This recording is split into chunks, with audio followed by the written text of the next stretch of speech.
Welcome everybody, and welcome people online. I cannot say how many people we have online, but welcome.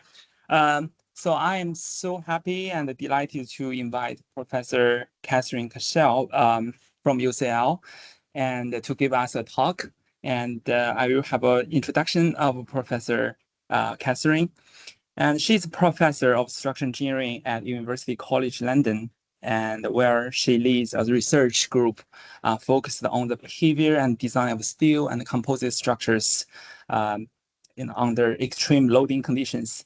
And her work has particularly focused on the structure fire engineering, system level behavior, and the role of material and connection ductility in resilient design.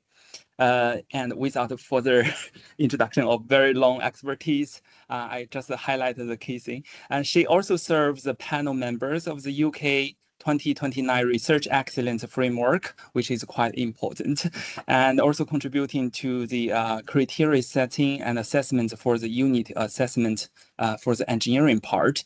And she is an active member of the EPSRC Peer Review College and sits on the several Eurocode and standards committees, as well as the UK government advisory groups.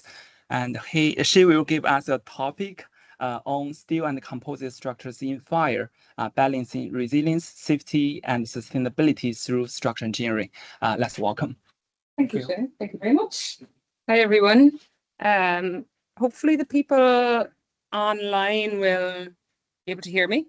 But it's a pleasure to be here. I'm very grateful for the invitation to come this morning to hear some of the work that's going on at Bristol, and then of course the opportunity for me to talk a little bit more about some of the work that we're doing at UCL. I will caveat this presentation by saying I made loads of adjustments this morning at 6 a.m. on the train. So if it looks like I'm surprised by something, it's probably because I am surprised by something. So we'll just roll with it and hope for the best. I will also say that this is my first time using, this is a new UCL branding that they're forcing us all to use, which none of us like. So again, don't judge me on the UCL logo. I quite like the purple, but I'm less keen on the logo. So it is what it is. Okay, so I was just going to start because other than Xiang, I don't really know any of you really. So I was going to just give a brief introduction into where I've come from and how I ended up where I am. So my undergraduate degree was in Ireland. I'm Irish, if you can't tell from my accent. You will be able to tell because I get faster and faster and faster, which is what Irish people do when we have a lot to say. So I'm from Cork and I did my undergraduate degree in civil engineering in Cork. I did my master's degree in Dublin, and then I came to London in 2006, which is terrifying, 20 years ago. My intention was to come for 3 years and then to leave and go back. And I'm still here there 20 years later. So I did my PhD at Imperial College, as I said, and under the supervision of Ahmed El-Ghazouli, who some of you might know because he's more known for the earthquakey stuff than the fire stuff, which is what I did. I was he had one or two students who looked at fire somewhere along the way, and I was one of those, and then he went back into earthquakes. So that was what brought me to the UK. After my PhD, I worked through a series of secondments, but basically for London Underground for, it says 2009 to 2010, but it was actually 9 months. It was mind-numbingly boring, so I didn't last very long. I moved from there to the Steel Construction Institute, where I worked for 2 years. And that was one of the most formative times in my professional career. I learned a huge amount there and enjoyed, and I still work a lot with SCI, with colleagues. From there, I moved to Brunel University. I was there for 10 years until I moved to UCL in 2022. I'm sure you don't need any introduction. 2 of you have already told me you've been to our illustrious Chadwick building, but UCL of course is right in the middle of London, so it's a fantastic location if you don't mind being surrounded by millions of people at close proximity. But we've a lot of key, what's not on here actually, maybe I do have a slide on it, maybe, let me see, no I don't. Well, I'll move on anyway, but it's also surrounded by all of the engineering firms. So we have we're very close to Arup, very strong collaborations with a lot of industrial partners, which is a real bonus. That is the Chadwick building. This is actually an old photo. They have spent vast amounts of money in updating this quad area because UCL is 200. That is my building, and I am in the wooden box, as we discussed, windowless wooden box within this beautiful building. We have a lot of facilities, although I'm now embarrassed to show you the facilities because Xiang has shown me around your facilities, and let's just say they're much better. So you don't need to look. We have these kind of special facilities which are not in the structure space. Cave is looking at ventilation and building control. We have Pearl, which is people-centered stuff. I have no idea. You can park a bus in there and study how people interact with buses. We do have a structures lab, a heavy structures lab, which is in the Olympic Park in East London, in Stratford, which again is new and kind of good on paper, but not as good as yours. And all sorts of other facilities, environmental chambers there. So with all that, moving on to my own research area. So I spent most of my life looking at the behaviour of steel and composite structures, an absolute leaning towards fire, so structural fire engineering. Before I moved to UCL, I would have said that maybe half of my work was in fire engineering. I would now say it's more like 90%. So it's the vast majority of what my students work on and the projects that we work on is. It's been, as you'll see from this presentation, it's been an exceptionally busy, challenging time for the fire community in the UK. Yes, well, I'll come to it in a few slides. Numerical analysis, largely, I'm far more motivated, as you probably learned this morning. I'm far more interested in design and practical use and what do we do with our research, and not just researching something for the sake of it, but truly trying to understand what the impact and the value of that is. We're doing quite a lot on, I call them innovative materials. I mean, they're not innovative. It's maybe an innovative application of a bog standard material in a lot of cases, but loads of work like Xiang in stainless steel, high strength steel, FRPs, new shapes, design techniques, all with a view to trying to target what we're all trying to target, which is trying to match this sustainability agenda, trying to make our structures leaner, lighter, more efficient, but safer. And that's where the challenge lies. So for me, that's kind of what keeps us going, is that dual motivation. We all have to do it, right? We're all having to bend our research to sustainability goals, and for good reason. But it's quite hard, particularly in the fire space, it's quite hard to achieve both things, because the usual approach to make structures safer for fires is to load them up with more material, whether that be protective materials or sacrificial materials in the case of timber.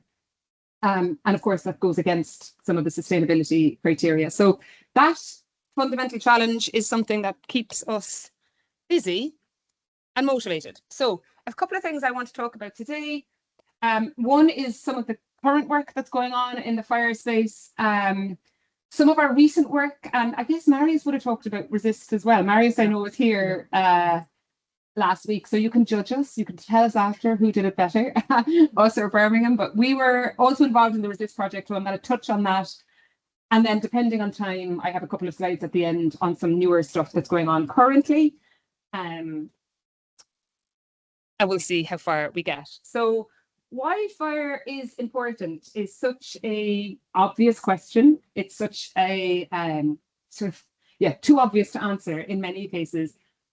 But I personally feel after 20 years I've been studying the behaviour of certain structural elements in fire, and I feel like it's only in the last 12 to 18 months that some of the real challenges in this area are actually being tackled and being dealt with, and they're not being fixed yet, but hopefully we're at least admitting them so that we can move forward. It's obviously important. You don't need me to tell you why it's important, but the context is obvious. So this event, which is the Grenfell Tower fire, which happened 9 years ago, this past weekend actually, is something that shaped a lot of, I don't know if I'd even go so far as to say the research, like fundamental research, but it certainly has shaped the way in which we use our research into practice and the way in which opportunities for what we do in a university setting, shaping policy and regulation and government groups. And this is, I was telling Xiang over lunch, this is something that I've been working on over the last year that has been incredibly challenging because the government don't have a clue what they're doing, but it's very obviously political. So it's quite challenging. But this event was absolutely life-changing for, like, obviously for the obvious reasons, but also for us working in the engineering community. It was one of those events where the spotlight was on what we do. So all of a sudden, the failings of the industry in which we're working and we're being scrutinized by everyone. So it was politically important, societally important. The engineering of it was maybe not that fascinating. Like, we all know kind of what happened. But who was to blame for what happened? Whose responsibility is the cladding? Is the structure? Is the internal M&E works? Is everything, the fire doors, all of it? And where the responsibility for one part affects someone else's part just completely came under absolute overdue scrutiny. And obviously it took an event like this, for that to come into the public, you know, to really to pull people like me out of the work that we do in our labs and in our computers and in our research groups, and really consider how it impacts the wider society.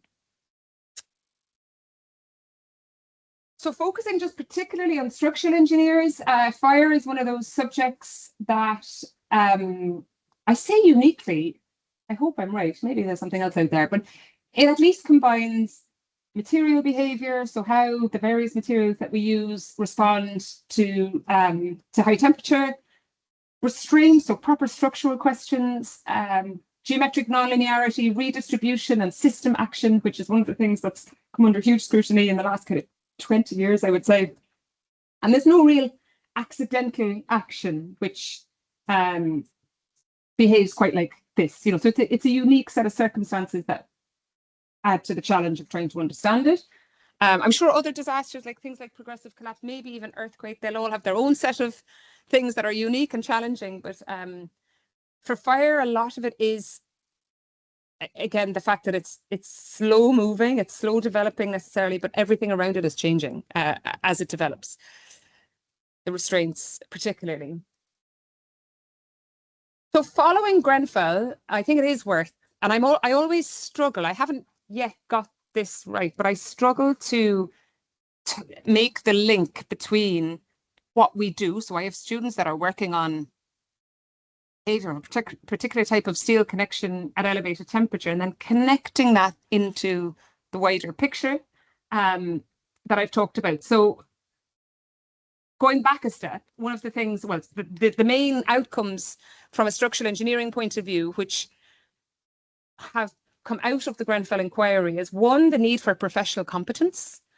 So I don't know if this is true in every other sector, but competence is like the most used word in any meeting that I've been in the last year. And I sometimes have to stop myself and say, why are we still defining competence? Surely we know what competence is, but it is something that was lacking, I guess, is making sure that the people who are making decisions on the ground have the competence and the knowledge to know where the edge of their competence and knowledge lies. Material classification and testing has always been a problem for structural fire engineering. So we have these fire tests which don't replicate real fires. So that's another problem. The need for early and continuous involvement of various disciplines. So fire engineers, structural engineers often don't consider the fire load case until after the design has been done. So the architect will have come up with the scheme, the structural engineer will have done their calculations, and then all of a sudden we'll start thinking about retrofitting for fire. And that was one of the big things that came out of the Grenfell Tower inquiry. Enabling more performance-based designs when over-reliance on prescriptive design was another outcome. So just needing to be better at predicting structural behaviour. And the last one, that it was generally shown, I guess there's a link to the first one, but there's an over-reliance on engineering judgment. So the the professional landscape, the landscape of the built environment relied a lot on people making the right call without necessarily testing and examining their competence to do so. So those were the key outcomes. So again, coming back into kind of the more structural side, I mentioned one of them in there, that the move towards more professional or performance-based design. The traditional method of designing for fire is far more prescriptive. So it was, as I said in the last slide, but it's basically you choose your structural layout, you choose your material. A lot of that will have been done by the architect. The engineer will come along and do their calculations. They will apply a standard fire resistance rating, depending on whatever type of building it is and the criteria. So it might be that the building needs to withstand 60 minutes, 90 minutes, or 120 minutes of fire. We then apply a standard fire, typically, which is a prescribed fire, which is not in any way resembling a real fire. It's one that heats up much quicker and doesn't ever cool down. We then design the individual members, the beams, the columns, etc., based on whatever the temperature is at whatever number of minutes we need to be able to withstand. We add fire protection measures in accordance with that design, and then we go for, and that's it. So that is the traditional method. The issues with it are that the standard fire, which is the third step here, doesn't represent real fires. The cooling phase and post-fire performance is completely ignored, which from a structural restraint point of view is very important. Connections and interactions, so there's nothing system level. You design your beams, you design your columns, you don't consider the cold compartment, the cold building outside of your heated compartment. It's just assumed that protection will work. And I did hear a statistic. We had a speaker in from somewhere, I don't know, a couple of months ago, and he told me that 40% of sprinklers don't work. They just don't work. So like, oh, we'll put sprinklers in and then they just don't work. So protection is not always reliable, and there's no real validation against real building behaviour. So these are all things that we know and that we've been forced to face following Grenfell, but the question about that it poses is, are we designing for fire safety, or are we just assuming that if we follow those prescriptive steps that we'll get it? And I think the overwhelming response from the community is that we are incorrectly assuming that we have it. Not that it's all bad. In the majority of cases, it'll be absolutely fine. In fact, it'll be overly conservative. But there's a lot of unknowns. So we need to be better, and we need to be more competent at recognizing when we do or we don't know something. And then we've got the other question, which is when you come into our setting, so you come into university and we're all working on research and we're all working on new and innovative things and new and innovative details and arrangements. And is our fire knowledge keeping up with those innovations? And it's usually not. It usually lags far behind. These are just some examples that I've come up with that we had at a recent conference. So we're doing a lot of work. I might have time at the end to briefly talk about it, but a lot of, I've got a couple of students at the moment working on steel timber composite structures. We're all crazy about using timber at the moment, but I mean, obviously it is a combustible material, so it brings a whole host of problems itself. 3D printed everything is quite popular at the moment. Again, it's all about making slender and optimized, and everything is exactly where you want it to be at ambient. You set fire to it and it's, I don't know what it does, to be honest, but I'd like someone to think about it. And modular construction is the other quite big one. So sustainability and just general progression drives some of these innovations. But fire safety is often considered at the end. So you develop them, you use them, you put them out there, and then we consider it at the end. So that's something that we as a community also need to address. So then it made me think about, well, what's the role of a structural engineer in this need for innovation, need for development, progression, and need to be safe? And traditionally, our focus would always have been on, and remains on, strength, stiffness, stability, etc. As I said, fire safety is often either delegated or assumed. Limited engagement with the fire safety strategy that might be developed in a building, and design usually ends before the fire protection begins. So we do our bit as a structural engineer, and then we just assume that the fire people will take care of their part. but the fire people don't understand the structure people don't understand the fire, and the whole thing ends up in a big mess. So moving forward, I would say we're already doing much better at system level thinking. So that's, at least in the research community, we're well on top of that. More advanced modeling, again, into practice, that's becoming more and more prevalent and common, I guess. The structural engineer playing an active role in the fire safety strategy and detailing is a future, I would say. I don't think we're anywhere close to that yet.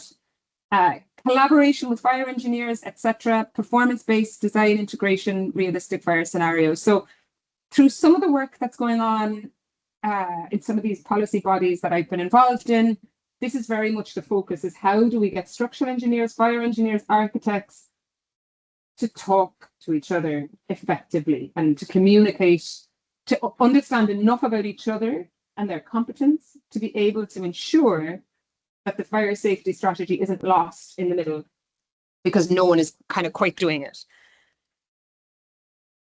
So we call it the fire safety ecosystem, where you have the structural engineer, the fire engineer, and the structural fire engineer, which is it's another term that I haven't mentioned yet. The architect is in there too. And somewhere in the middle, there needs to be some consideration of the overall fire safety strategy. So the question is fire safety a shared responsibility? Who is responsible for it? That is a more complicated question than you might think. Clear role definitions are essential. Collaboration across disciplines is critical. And structural engineers must understand when to involve a fire engineer or a structural fire engineer. When we started on this work, I'm very firm. I define myself 100% as a structural engineer. I'm a structural engineer who knows something about fire, a little bit about fire, but I would never classify myself as a fire engineer. Well, I'm not a fire engineer. Structural fire engineer potentially, but who knows what that is, and who knows what training you need to have in order to call yourself that. At UCL, we are, I would say, one of the 3 or 4 universities in the UK that have a fire presence. So we have more than one academic. We have like 3 or 4 people. We have courses, we have programs. Ourselves, Edinburgh, Ulster being the others, UCLan a little bit as well. Our undergrad students don't learn a thing about fire. So we don't teach it to our undergrad. I'm guessing you don't, right? At Bristol. Do you? No, I mean, nobody does. So our civil engineers are coming out without any fire training. Our structural MScs are coming out without any fire training. So then they're going out into industry. So how can we expect them to operate in this world? And it's just, it's not there. So this is something that the government are looking really closely at. There are going to be new regulations and new rules around this space. So yeah, it's going to be something that I think will evolve in the next few years. Well, it's moving like a snail at the moment, but in theory and hopefully it will evolve before we all retire.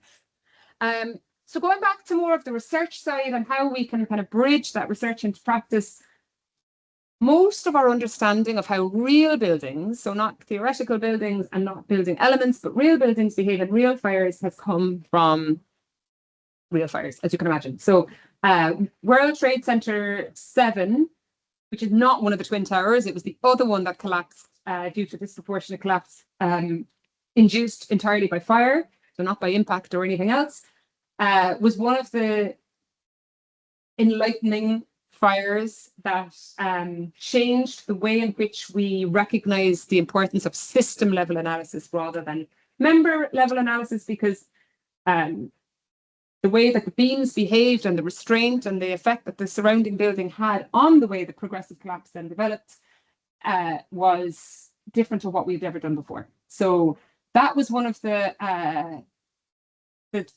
events, I guess that was 9/11, 2001. So we're talking 25 years ago. That was one of the events that absolutely changed the landscape of structural fire engineering research afterwards. More recently, and again, we're doing some work on this at the moment, more recently, car parks have come under huge attention. I have a student, a relatively new PhD student, and when he started with me, I said to him, I want you to study car parks. And he was like, why would I want to study car parks? That sounds dreadfully boring. And then we went into it, and they are a unique building because they're wide open spaces. They tend to have open Ventilation, obviously, at the edges, they're open-sided. They generally have no fire protection, so zero fire protection in a car park. And this was Luton a couple of years ago, and I should know, forgotten, but let's just say millions and millions and millions worth of damage. No life lost, thankfully, in this case.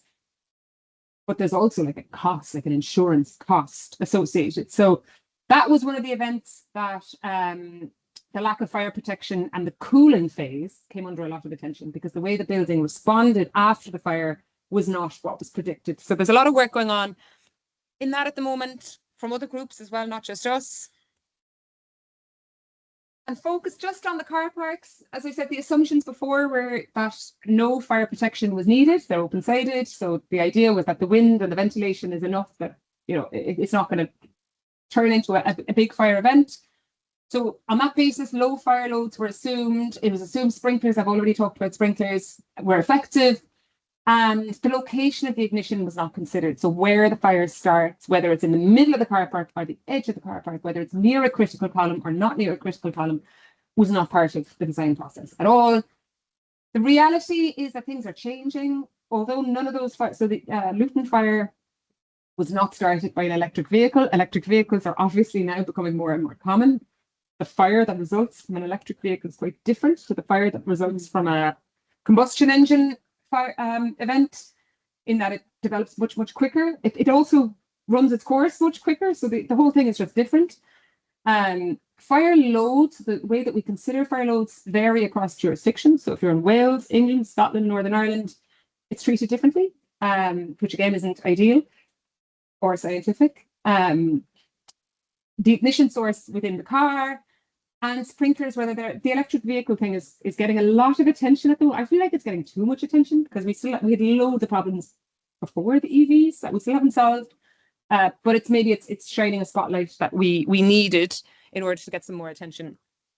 So all of these events, whether it be World Trade Center, Luton, etc., shapes our research. And I am going to briefly talk about RESIST. I know Marius was here a couple of weeks ago, but so I try not to bore you to tears, but we just completed a collaborative research project, which was looking at improving the resilience of steel framed buildings by using stainless steel kind of selectively in order to improve impact resistance, robustness, system level reliability, and the fire and post-fire performance. So this was together with Marius, who you know from Birmingham, Shada in Southampton, and Leroy at Imperial, and us at UCL. We were very focused on the fire and the post-fire performance. And we worked a lot with, mainly with Imperial actually, because the other two work packages worked closely together as well. Very briefly, stainless steel is a very ductile material. So in an unexpected loading condition, or in a emergency loading condition, where you need a bit of extra ductility, it can be very useful if used appropriately.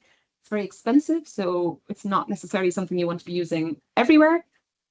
It has better fire performance than regular steel, carbon steel, so it retains particularly its stiffness, but also its strength for longer duration than carbon steel.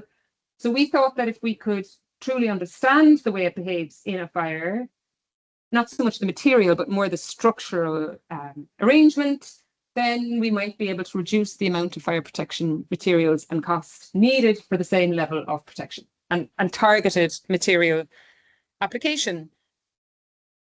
So the objectives, I'm going to fly through this because you've had it before, but the objectives were, we did a whole load of material tests, we did some component tests, we developed thousands and thousands of numerical models. And then the last bit, which is probably the hardest bit, and is kind of ongoing, to be honest, was trying to actually turn it all into something useful for design. So understanding how we could take everything that we've learned and then adjust the kind of the Eurocode component-based approach was a challenge, is a challenge. So very quickly, these are some of the material tests that we did. Looking at material, you can hardly see it, but there are some coupons in here. To get the in-fire and post-fire material properties of this new grade of stainless steel called H500. And H500 was particularly chosen, well, mainly because the company sponsored us and asked us to. That's the real answer. The other answer, the more official answer, is because it's relatively cheap. So normally stainless steel is used for its corrosion resistance. So this material doesn't necessarily have the amazing corrosion resistance of some of the other grades, but it also then doesn't have the massive expense that comes with those superpowered grades. So it kind of is seen as a good balance for structural applications and for construction applications. So we looked at H500, looking at the behavior following a fire. So still get the rounded response. So in there is the ambient. Ambient is also in there. You still get loads of strain hardening, so loads of ductility, still a rounded response. In the low strain range, up to 2% strain, you do lose quite a bit of initial stiffness, about 20% in many cases, or even more, once you've recovered from fire. So this is post-fire. So this is, you have a fire and then it cools down, which is one of the key situations in a real building situation where a lot of collapse happens. I'm giving you kind of the whistle stop here, but the overwhelming findings were that up to about 400 degrees, the stiffness was generally regained. Beyond that, you really start to lose large amounts of stiffness. Strength, so here we have the yield strength, 0.2% proof strength as used for stainless, starts to drop. The ultimate strength starts to drop, but really stiffness is where you see the most difference. Failure modes also changed, so it was quite a ductile failure up to about 600 degrees, and a much more brittle failure when heated to temperatures above 600 degrees. Again, is not great. Well, at least knowing that for your post-fire recovery is quite important. So here we have, again, I'm not going to go into huge detail on it because you'll find papers if you're really interested, but just to pick up some of the key points, we did a large amount of numerical analysis. And Chunyin's coming, Xiang, right? You said Chunyin is coming Friday. Is she coming this Friday? This Friday. Oh, you're going to be resist. You're going to have so much resist. Right. Is Shada too? No. Shada not yet. Okay. So Chunyin, who is coming on Friday, was the postdoc who worked on this. So she spent her whole life running loads of these analyses, and she can present it much better than me. So even more reason for me to go quickly. This is just the validation at elevated temperatures. So we have here, actually, I think this one's at ambient temperature validation. And over here is at elevated temperature, 500 degrees. So retaining the initial stiffness and the ultimate moment resistance.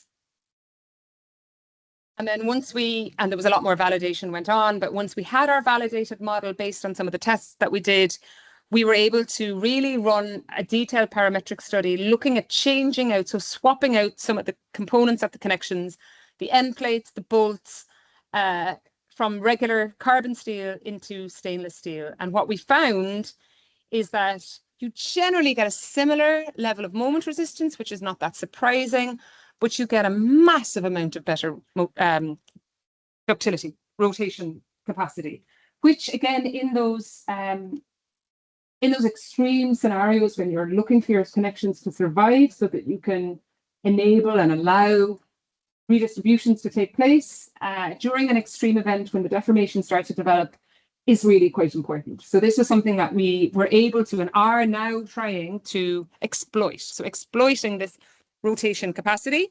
So that was replacing the end plate. This is again replacing the end plate, but it's going up to 550, exact same thing. Improved rotation capacity, similar moment resistance. So the actual load capacity is fairly similar, but really in an extreme condition, ductility is what's most important. And this is post-fire. The last one was during fire. This one is post-fire.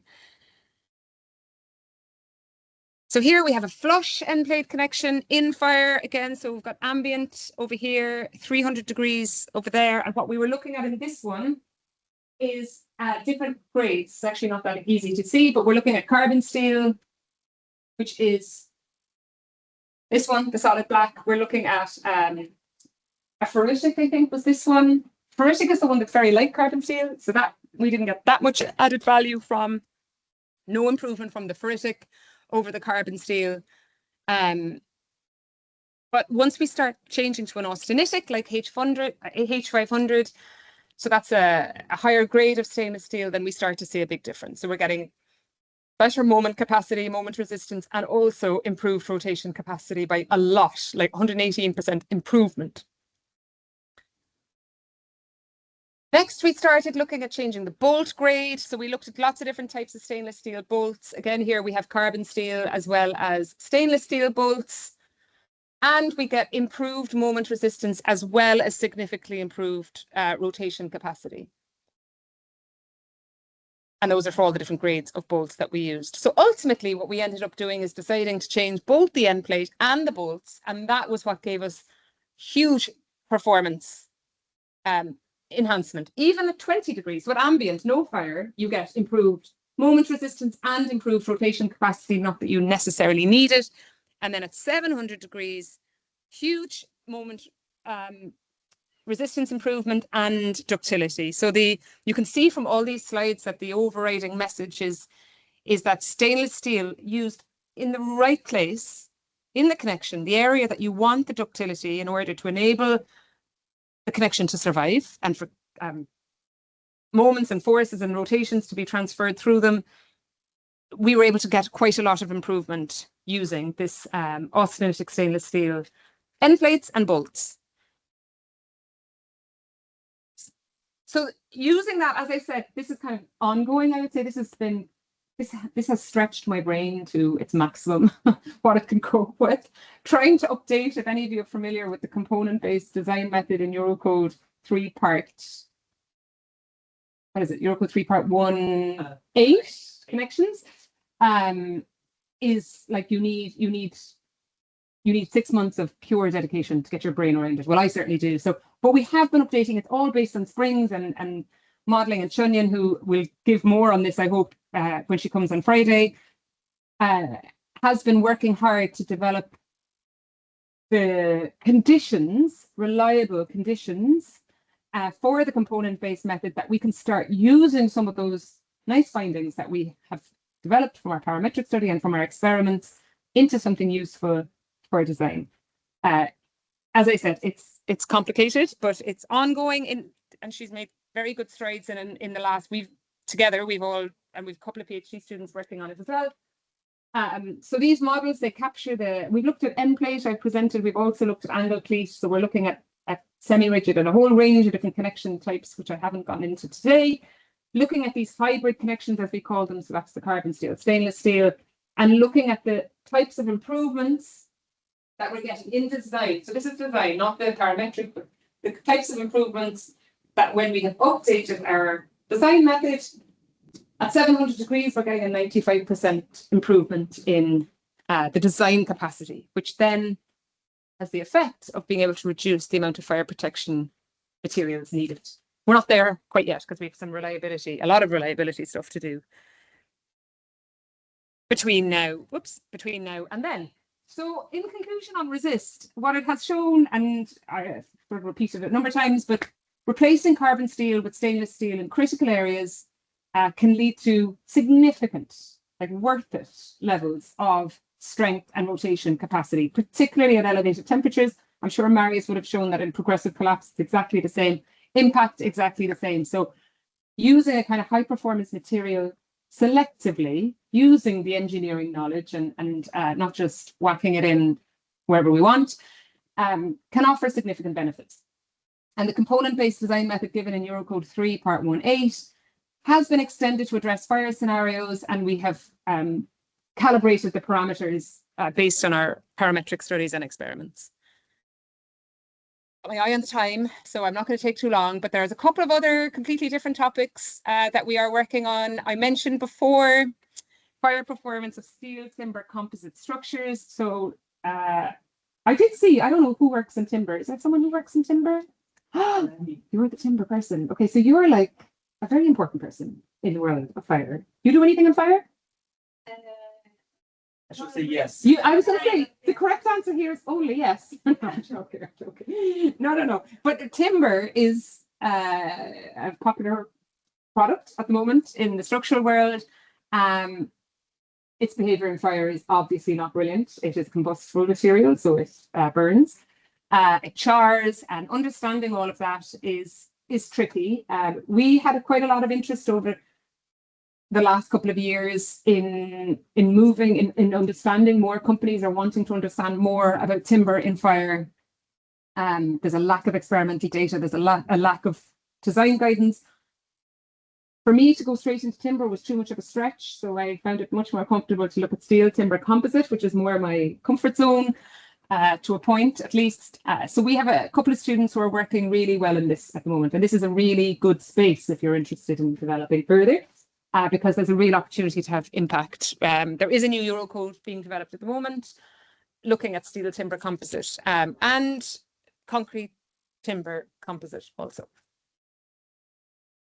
So yeah, it's largely numerical at the moment. So looking at different types of systems. So here we have an RHS with a steel plate at the bottom, and the CLT slab sits on the steel plate.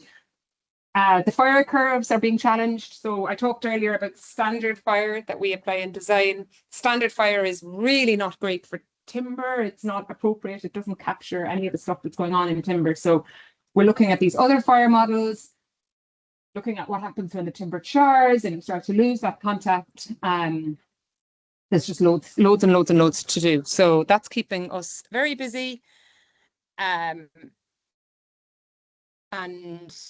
yes, so Yinning, my student who is hopefully on there, yes, he is. He's currently really looking at the composite behaviour and what happens in realistic fire scenarios, looking at different configurations. And that whole shear transfer path, which is not that easy to, well, it's not that it's not that easy, it's actually ideologically quite easy. It's the charring of the timber that knocks everything on its head. Another project, this is another student. We talked a little bit today about advanced analysis. The reason I asked you about advanced analysis is because we are doing some work on advanced analysis, GMNIA analysis at the moment, and looking to extend it for the fire and post-fire behaviour of stainless steel structures. So that's with my colleague Fiona Walport, who is another person that I'm guessing you'll invite at some point in the future. Same circuit of people. You'll all have had enough of us by then. Okay, so this is just some of the methodologies. So we're looking to develop these shell FE models. This is for stainless steel structures. And then applying this GMNIA analysis approach with continuous strain method, strain limits. I'm not going to get into detail because I'd be here for another hour doing it. But this again is all, I would say, a move towards sort of like performance-based design, I guess, because it's trying to make sure that we are designing based on real performance rather than element by element, beam by beam, column by column analysis, like would be the traditional Eurocode way.